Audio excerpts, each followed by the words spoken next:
ನಮಸ್ಕಾರ ಸ್ನೇಹಿತರೆ. ನಾವು ದಿನನಿತ್ಯ ತಿನ್ನುವ ಆಹಾರಗಳಲ್ಲಿ ಹಲವಾರು ಪದಾರ್ಥಗಳಿವೆ.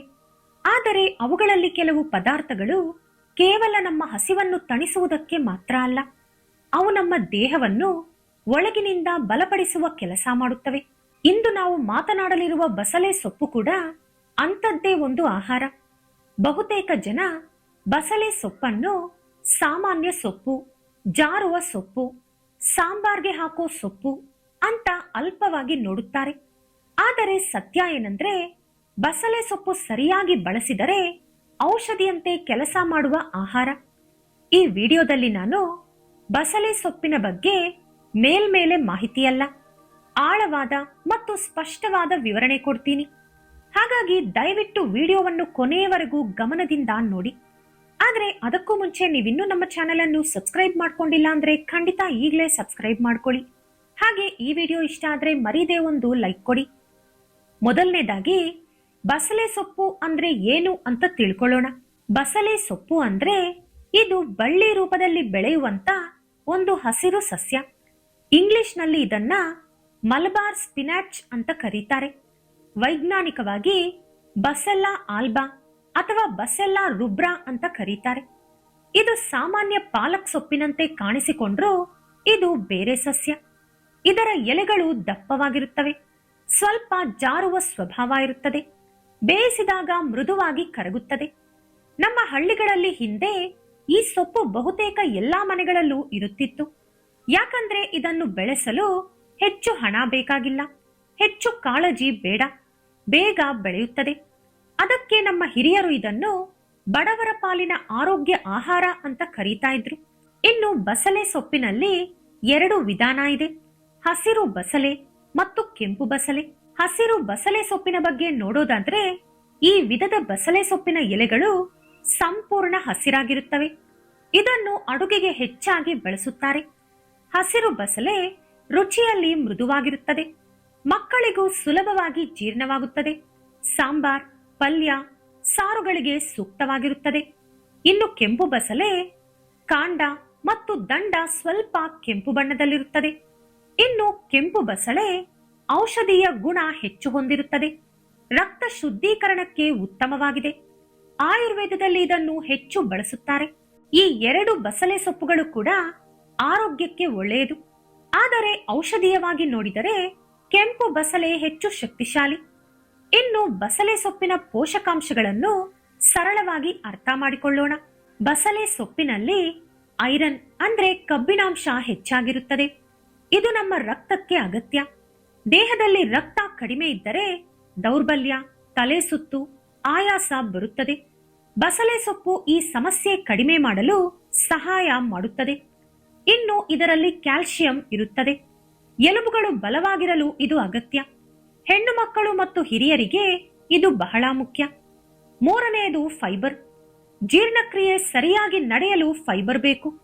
ಬಸಳೆ ಸೊಪ್ಪು ಹೊಟ್ಟೆ ಸಮಸ್ಯೆಯನ್ನು ಕಡಿಮೆ ಮಾಡುತ್ತದೆ. ನಾಲ್ಕನೇದು ವಿಟಮಿನ್ ಎ. ಕಣ್ಣುಗಳ ಆರೋಗ್ಯಕ್ಕೆ ಇದು ಬೇಕು. ದೃಷ್ಟಿಶಕ್ತಿ ಕಾಪಾಡಲು ಇದು ಸಹಾಯ ಮಾಡುತ್ತದೆ. ಐದನೇದು ವಿಟಮಿನ್ ಸಿ. ದೇಹದ ರೋಗ ನಿರೋಧಕ ಶಕ್ತಿ ಹೆಚ್ಚು ಮಾಡೋಕೆ ಇದು ಸಹಾಯ ಮಾಡುತ್ತದೆ. ಇವೆಲ್ಲದರ ಜೊತೆಗೆ ಈ ಸೊಪ್ಪಿನಲ್ಲಿ ಕ್ಯಾಲೋರಿ ತುಂಬಾ ಕಡಿಮೆ, ಅಂದರೆ ತೂಕ ಹೆಚ್ಚಾಗದೆ ಆರೋಗ್ಯ ಪಡೆದುಕೊಳ್ಳಬಹುದು. ಇನ್ನು ದೇಹದ ಒಳಗೆ ಬಸಳೆ ಸೊಪ್ಪು ಹೇಗೆ ಕೆಲಸ ಮಾಡುತ್ತದೆ ಅಂತ ನೋಡೋಣ. ಬಸಳೆ ಸೊಪ್ಪು ತಿಂದಾಗ ಇದು ನೇರವಾಗಿ ಒಂದೇ ಅಂಗಕ್ಕೆ ಕೆಲಸ ಮಾಡಲ್ಲ. ಇದು ದೇಹದ ಒಳಗೆ ಹಂತ ಹಂತವಾಗಿ ಕೆಲಸ ಮಾಡುತ್ತದೆ. ಮೊದಲು ಜೀರ್ಣಕ್ರಿಯೆ ಸುಧಾರಿಸುತ್ತದೆ, ನಂತರ ರಕ್ತ ಶುದ್ಧವಾಗುತ್ತದೆ, ಅದಾದ ಮೇಲೆ ದೇಹಕ್ಕೆ ಶಕ್ತಿ ಬರುತ್ತದೆ. ಅದರ ಪರಿಣಾಮ ದಣಿವು ಕಡಿಮೆ, ಮನಸ್ಸು ಹಗುರ, ದೇಹ ಚುರುಕು. ಅದಕ್ಕೆ ಬಸಳೆ ಸೊಪ್ಪು ಒಟ್ಟಾರೆ ದೇಹ ಆರೋಗ್ಯಕ್ಕೆ ಸಹಾಯ ಮಾಡುವ ಆಹಾರ. ಇನ್ನು ಮಹಿಳೆಯರಿಗೆ ಬಸಳೆ ಸೊಪ್ಪು ಯಾಕೆ ಮುಖ್ಯ ಅಂತ ನೋಡೋಣ. ಈ ಭಾಗವನ್ನು ನಿಧಾನವಾಗಿ ಕೇಳಿಸಿಕೊಳ್ಳಿ. ಮಹಿಳೆಯರ ದೇಹದಲ್ಲಿ ಹಾರ್ಮೋನ್ ಬದಲಾವಣೆಗಳು ಹೆಚ್ಚಾಗಿರುತ್ತವೆ. ಮಾಸಿಕ ಸಮಯದಲ್ಲಿ ಹೆಚ್ಚು ರಕ್ತಹಾನಿ, ದೌರ್ಬಲ್ಯ, ನೋವು. ಈ ಸಮಯದಲ್ಲಿ ಬಸಳೆ ಸೊಪ್ಪು ರಕ್ತವನ್ನು ಹೆಚ್ಚಿಸಲು ಸಹಾಯ ಮಾಡುತ್ತದೆ, ದೇಹಕ್ಕೆ ಶಕ್ತಿ ಕೊಡುತ್ತದೆ, ಹೊಟ್ಟೆ ನೋವನ್ನು ಸ್ವಲ್ಪ ಮಟ್ಟಿಗೆ ಕಡಿಮೆ ಮಾಡುತ್ತದೆ. ಮೆನೋಪಾಸ್ ಸಮಯದಲ್ಲಿ ಬಿಸಿ ತಲೆ, ನಿದ್ರೆಯ ಸಮಸ್ಯೆ, ಮನಸ್ಸಿನ ಅಸ್ಥಿರತೆ ಇರುತ್ತದೆ. ಇವೆಲ್ಲದಕ್ಕೂ ಬಸಳೆ ಸೊಪ್ಪು ಶೀತಲ ಗುಣದಿಂದ ಸಹಾಯ ಮಾಡುತ್ತದೆ. ಅದಕ್ಕೆ ಮಹಿಳೆಯರಿಗೆ ಬಸಳೆ ಸೊಪ್ಪು ಆಹಾರ ಮಾತ್ರವಲ್ಲ, ಸಹಾಯಗಾರ ಕೂಡ. ಇನ್ನು ಮಕ್ಕಳಿಗೆ ಬಸಳೆ ಸೊಪ್ಪು ಹೇಗೆ ಕೊಡಬೇಕು? ಮಕ್ಕಳಿಗೆ ನೇರವಾಗಿ ಪಲ್ಯ ಕೊಡೋದಕ್ಕಿಂತ ಸಾರು ಅಥವಾ ದಾಲ್ ರೂಪದಲ್ಲಿ ಕೊಟ್ಟರೆ ಒಳ್ಳೆಯದು. ಇದರಿಂದ ಮಕ್ಕಳ ಎಲುಬು ಬೆಳವಣಿಗೆಯಾಗುತ್ತದೆ, ರೋಗ ನಿರೋಧಕ ಶಕ್ತಿ ಹೆಚ್ಚಾಗುತ್ತದೆ, ಜೀರ್ಣಕ್ರಿಯೆ ಸುಧಾರಿಸುತ್ತದೆ. ಇನ್ನು ಹಿರಿಯರಿಗೆ ಬಸಳೆ ಸೊಪ್ಪಿನ ಉಪಯೋಗ ಹೇಗಿರುತ್ತದೆ? ಹಿರಿಯರಲ್ಲಿ ಸಾಮಾನ್ಯವಾಗಿ ಜೀರ್ಣಕ್ರಿಯೆ ಸಮಸ್ಯೆ, ಸಂಧಿ ನೋವು, ದೌರ್ಬಲ್ಯ ಇರುತ್ತದೆ. ಇನ್ನು ಬಸಳೆ ಸೊಪ್ಪು ಮೃದುವಾಗಿ ಜೀರ್ಣ ಮಾಡುತ್ತದೆ, ಹೊಟ್ಟೆಗೆ ಒತ್ತಡ ಕೊಡೋದಿಲ್ಲ, ದೇಹಕ್ಕೆ ತಣ್ಣನೆಯ ಅನುಭವ ಕೊಡುತ್ತದೆ. ಅದಕ್ಕೆ ಹಿರಿಯರಿಗೆ ಇದು ತುಂಬಾ ಸೂಕ್ತ. ಇನ್ನು ಆಯುರ್ವೇದದ ಪ್ರಕಾರ ಸ್ಪಷ್ಟ ವಿವರಣೆ ನೋಡೋಣ. ಆಯುರ್ವೇದದಲ್ಲಿ ಬಸಳೆ ಸೊಪ್ಪನ್ನು ಶೀತಲ ಸ್ವಭಾವದ ಆಹಾರ ಅಂತ ಹೇಳ್ತಾರೆ. ಅಂದ್ರೆ ದೇಹದ ಒಳಗಿನ ಉರಿ ಕಡಿಮೆ ಮಾಡುತ್ತೆ, ವಾತ ಮತ್ತು ಪಿತ್ತ ಸಮತೋಲನ ಮಾಡುತ್ತೆ. ಆಯುರ್ವೇದ ವೈದ್ಯರು ಇದನ್ನು ಮೂತ್ರದ ಉರಿ, ಚರ್ಮದ ಸಮಸ್ಯೆ, ದೇಹದ ತಾಪ ಇವುಗಳಿಗೆ ಬಳಸುತ್ತಾರೆ. ಇನ್ನು ಅಡುಗೆ ಮಾಡುವ ಸರಿಯಾದ ವಿಧಾನ. ಬಸಳೆ ಸೊಪ್ಪನ್ನು ತುಂಬಾ ಹೆಚ್ಚು ಬೇಯಿಸಬಾರದು. ಯಾಕಂದ್ರೆ ಹೆಚ್ಚು ಬೇಯಿಸಿದರೆ ಪೋಷಕಾಂಶ ಕಡಿಮೆಯಾಗುತ್ತದೆ. ಸರಿಯಾದ ವಿಧಾನ ಏನಂದ್ರೆ ಸ್ವಲ್ಪ ನೀರು, ಕಡಿಮೆ ಎಣ್ಣೆ, ಕಡಿಮೆ ಮಸಾಲೆ ಹಾಕಬೇಕು. ಆಗ ಮಾತ್ರನೇ ಆರೋಗ್ಯಕ್ಕೆ ಇದು ಉಪಯೋಗವಾಗುತ್ತೆ. ಇನ್ನು ಎಚ್ಚರಿಕೆಗಳನ್ನು ಕೂಡ ಸ್ಪಷ್ಟವಾಗಿ ತಿಳಿದುಕೊಳ್ಳೋಣ. ಎಲ್ಲರಿಗೂ ಒಂದೇ ಆಹಾರ ಒಂದೇ ರೀತಿ ಕೆಲಸ ಮಾಡಲ್ಲ. ಬಸಳೆ ಸೊಪ್ಪು ತುಂಬಾ ಹೆಚ್ಚು ಪ್ರಮಾಣದಲ್ಲಿ ಬೇಡ. ತುಂಬಾ ತಣ್ಣನೆಯ ದೇಹದವರು ಮಿತಿಯಲ್ಲಿ ತಿನ್ನಬೇಕು. ಗರ್ಭಿಣಿಯರು ವೈದ್ಯರ ಸಲಹೆ ಕಡ್ಡಾಯವಾಗಿ ಪಡೆಯಬೇಕು. ಮಿತಿಯಲ್ಲಿ ಇದ್ದರೆ ಮಾತ್ರ ಇದು ಔಷಧಿ, ಮಿತಿ ಮೀರಿದರೆ ಸಮಸ್ಯೆ.